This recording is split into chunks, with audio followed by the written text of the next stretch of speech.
காலங்காத்தால ஆஃபீஸ் கூட திறக்காம எங்கே போய் தொலைஞ்சான்? மொத்தம் சம்பளத்தை கட் பண்ணும்.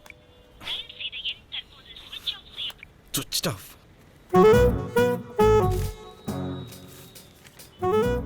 உங்கள் AAA சேனலில் வேலைக்கு சேர்ந்ததுக்கு எனக்கு இதுவும் வேணும், இன்னமும் வேணும்.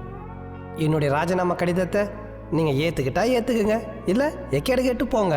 ஆனால் மறுபடியும் என்னை வேலை செய்ய சொல்லி வற்புறுத்தி என்னை தேடி என் பேக்கரிக்கு வந்தீங்கன்னா அவமானம் தாங்க முடியாம தூக்குல தூக்கிடுவேன். இப்படிக்கு கோவத்துடன் கல்யாணம். என்ன திமிர் இருந்தா இவன்.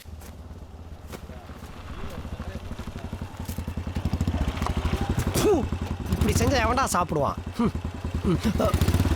டேய், உனக்கெல்லாம் வெக்கமே இல்லையா? தொடர்ந்து வேலை செய்ய வற்புறுத்தினா அவமானம் தாங்காம தற்கொலை தான் பண்ணிக்கணும். இப்படிக்கு கோபத்துடன் கல்யாணம் அப்படின்னையா? அப்படின்னு நடந்துச்சு தெரியுமா உங்களுக்கு?